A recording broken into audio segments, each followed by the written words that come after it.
Hello, good evening, नमस्ते, सत श्री अकाल, राधे राधे। मैं पूजा आपका स्वागत करती हूँ आपके अपने शो क्राइम दस्तक में। 18 मार्च 2024 अभी पिछले महीने की ही घटना है। सुबह 8:30 बजे एक मैसेज डिलीवर्ड होता है जबलपुर से और पिपरिया में। पिपरिया जो कि एमपी में ही है, वहाँ पे एक वॉइस मैसेज पहुँचता है, मुस्कान तुम जल्दी आ जाओ, यहाँ पे पापा का और तनिष्क का मुकुल ने मर्डर कर दिया है। ये मैसेज है सुबह 8:30 बजे भेजा जाता है जबलपुर से पिपरिया में। और जिसके पास मुस्कान के पास ये मैसेज भेजा है, तो मैसेज ये वो मोबाइल ऑन नहीं करती है और करीब 12:30-1 बजे जैसे अपना मोबाइल ऑन करती है तो ये मैसेज उसके पास पहुंचता है। मैसेज पहुंचते ही वो अपने मम्मी पापा को बताती है। जो माँ है उसका ये मैसेज सुनते ही पैरों तले जमीन खिसक जाती है।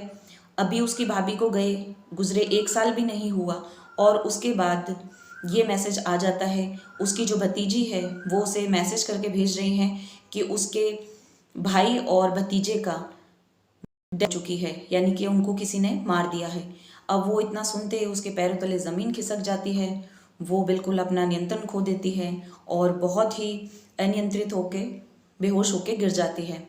अब उनकी जो फैमिली है वो उनको संभाले हैं और साथ ही साथ वो लोग जबलपुर जाने की तैयारी करते हैं। अब जबलपुर जल्दी से जल्दी भी अगर पहुंचा जाए तो 200 किलोमीटर का रास्ता है पिपरिया से, तो वहाँ इतनी जल्दी से जल्दी नहीं पहुंचा जाता।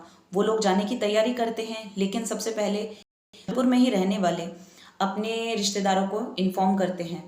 रिश्तेदार जो हैं उनको जब पता चलता है तो वो पुलिस को बताते हैं। पुलिस जबलपुर के रेलवे मिलेनियम कॉलोनी में पहुंचती है। करीब 3:30 बजे के आसपास पुलिस पहुंचती है। वहाँ का जो दृश्य है बहुत ही खौफनाक है। अंदर जैसे ही घुसते हैं तो हॉल में कुछ नहीं है और अंदर जाके देखा जाता है तो किचन के अंदर एक लाश पड़ी हुई है जो राजकुमार जी की है। राजकुमार जी की लाश पॉलीथीन में लिपटी हुई है। अब पुलिस इसके साथ साथ ही किसी अनहोनी के होने की आशंका जता रही है। जो बच्चा है 8 साल का तनिष्क, वो भी वहाँ नहीं है और उसके भी मर्डर की उनको जानकारी मिलती है। उन्हीं सब पुलिस वालों में से एक की नज़र जाती है फ्रिज पे कुछ खून के दाग लगे हुए हैं, जिसकी वजह से एक पुलिस वाले का ध्यान फ्रिज पे जाता है और फ्रिज को वो जैसे ही ऑन करके देखते हैं, खोलते हैं, तो उसके अंदर तनिष्क की लाश होती है कंबल में लिपटी हुई। अब पुलिस इनको लाश को निकालती है और पोस्टमार्टम के लिए भेजती है।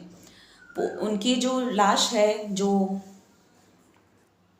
इनकी जो दोनों की लाश है उस पर किसी धारदार हथियार से बहुत ज़्यादा वार किए हुए हैं, जिससे कि उनका जो सिर है वो फट चुका है।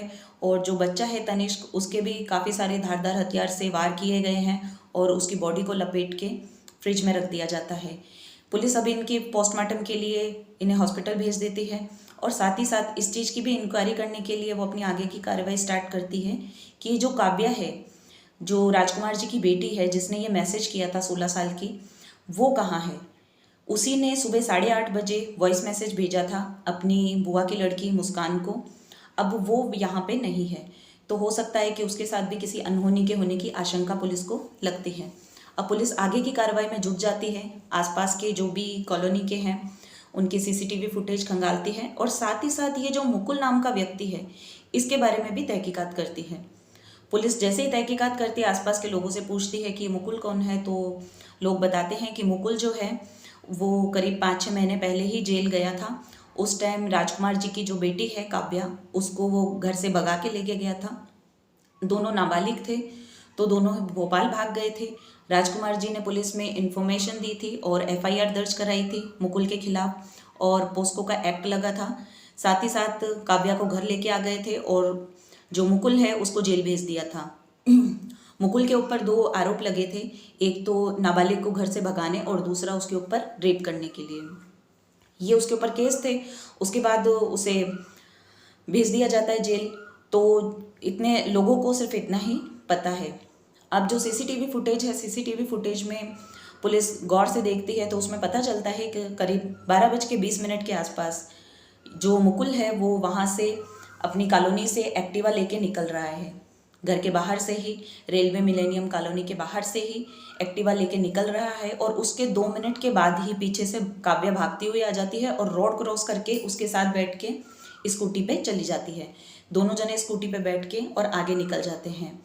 आगे जाके आगे के सीसीटीवी फुटेज जो चेक करती है तो पता चलता है कि उन लोगों की जो ट्रैकिंग है वो मिलती है आगे जाके रेलवे स्टेशन के जो सीसीटीवी चेक करती है पुलिस, तो पता चलता है कि वहाँ पे प्लेटफॉर्म नंबर 1 में वो दोनों एंट्री करते हैं, वहाँ से अंदर जाते हैं और करीब 10-15 मिनट बाद वो दोनों के दोनों प्लेटफॉर्म नंबर 3 से बाहर निकल आते हैं। वो ये सब सिर्फ और सिर्फ पुलिस को चकमा देने के लिए करते हैं। अब पुलिस समझ चुकी है कि ये जो दोनों हैं ये है तो भले ही कम उम्र के, लेकिन इनका जो दिमाग है वो एक शातिर मुजरिम जैसा ही है। अब पुलिस है उनकी समझ में आ जाता है कि जो मुकुल है वो अभी जेल में नहीं है, वो छूट चुका है। वो मुकुल के फैमिली के पास जाते हैं। जो पुलिस की एक टीम है वो मुकुल के फैमिली के पास जाती है, उनसे पूछताछ करते हैं तो पता चलता है कि मुकुल 1-2 दिन से ही गायब है, वो अपने घर पे नहीं गया और उसने कुछ ऑनलाइन चीज़ें भी ऑर्डर की थी और उसके जो डॉक्यूमेंट्स हैं जैसे कि मार्कशीट्स वगैरह वो भी घर पे नहीं है, कपड़ों का एक बैग है वो भी घर पे नहीं है। इससे पता चलता है कि ये जो मर्डर की जो प्लानिंग है वो प्री प्लान की हुई थी मुकुल ने और काव्या ने।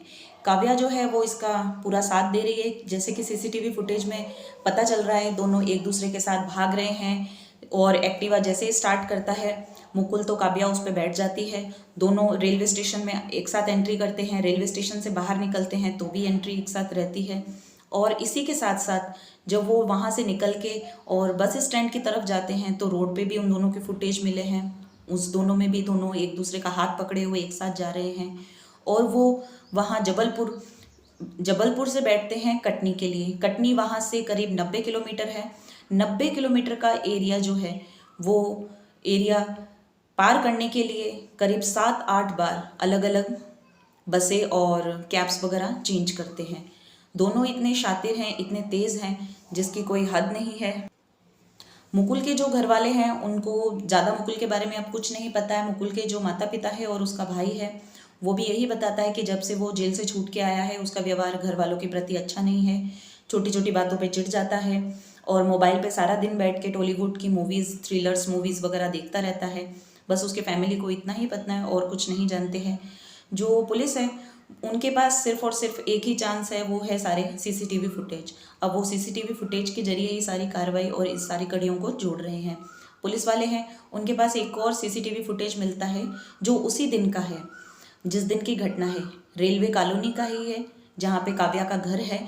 सुबह 3:30 से 4 बजे के आसपास का सीसीटीवी है जिसके अंदर जो मुकुल है उसके हाथ में एक बैग है और हाथ में एक थैला है वाइट कलर का। उस थैले के अंदर कोई सामान रखा हुआ है और जैसे ही वो पीछे वाले घर से एंट्री करता है वहाँ से वो अंदर गेट काट के और फिर अंदर घुसता है।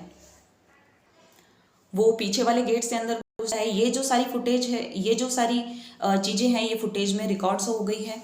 और इसके अलावा जो पुलिस के पास और सीसीटीवी हैं उसमें ये पता चल रहा है कि ये लोग जो अपनी जो लोकेशन है वो कंटिन्यूसली चेंज करे जा रहे हैं। हर 4-5 घंटे में अपनी लोकेशन चेंज कर रहे हैं। इनकी जो लोकेशन है उसको ट्रैक कर रही है पुलिस, लेकिन उनके पास लोकेशन नहीं मिल रही है। उसकी सबसे बड़ा कारण ये है कि ये दोनों अपने इंटरनेट का यूज़ नहीं कर रहे हैं, जो भी पब्लिक इंटरनेट है उसी का यूज़ कर रहे हैं। तो जहाँ से भी नंबर जाता है वो उसी पब्लिक डोमेन का नंबर चला जाता है। ये दोनों अगले दिन जाके पुणे में रुकते हैं, पुणे में खाना खाते हैं। तो काव्या अपने वहाँ पेटीएम से ऑनलाइन पेमेंट करती है। पुलिस के पास जैसे ही इन्फॉर्मेशन आती है कि ये लोग पुणे में हैं तो यहीं से बैठे बैठे फटाफट ये लोग पुणे की पुलिस को इन्फॉर्म करते हैं। जो पुणे की पुलिस है वो जैसे ही रेस्टोरेंट में पहुंचती है ये दोनों वहां से फरार के होते हैं।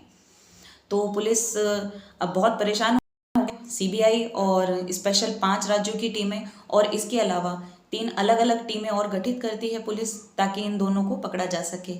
इन दोनों के दिमाग से ये पता चल गया पुलिस कि ये दोनों काफ़ी शातिर हैं और किसी भी तरह की अपना छोटे से छोटा भी सुराग नहीं छोड़ रहे हैं। और काव्या है वो भी अपने पिता की और अपने भाई के मर्डर में इसके साथ जुड़ी हुई है।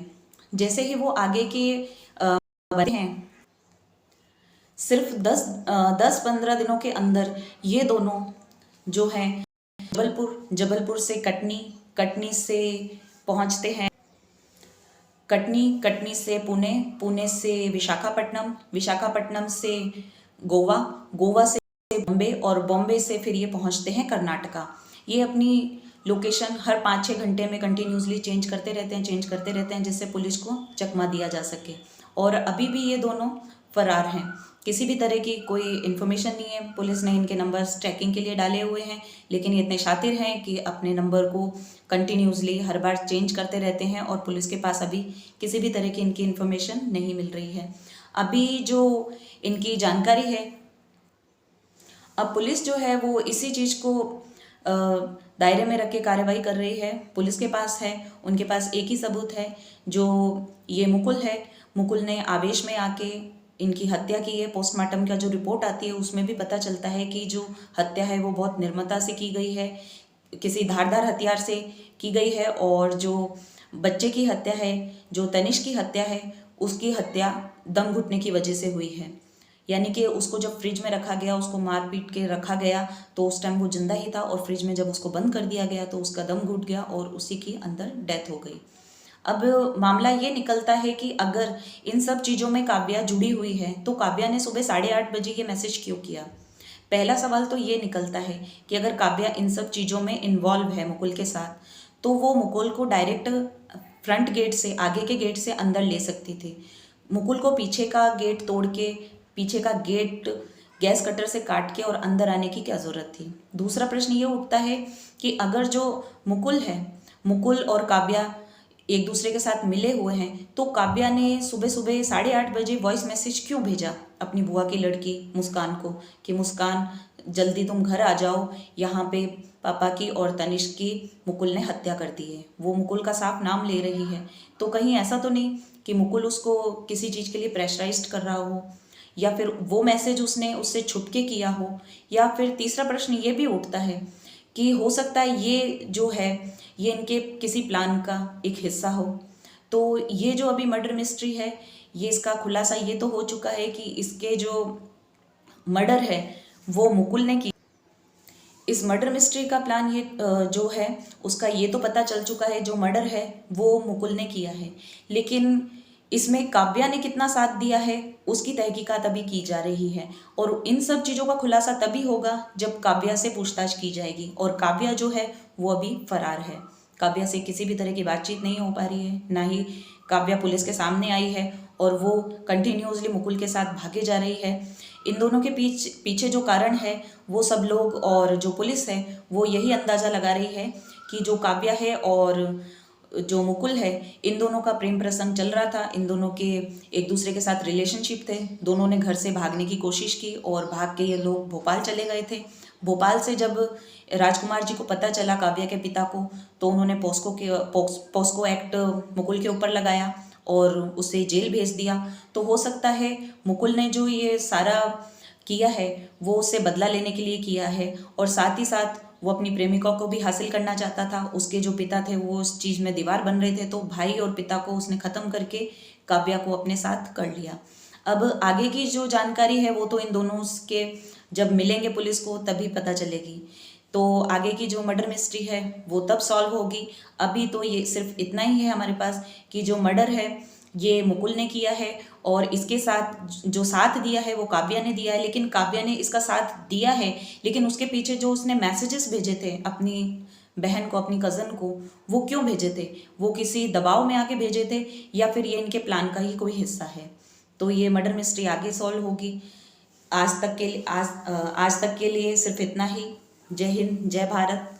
सतर्क रहें, सुरक्षित रहें।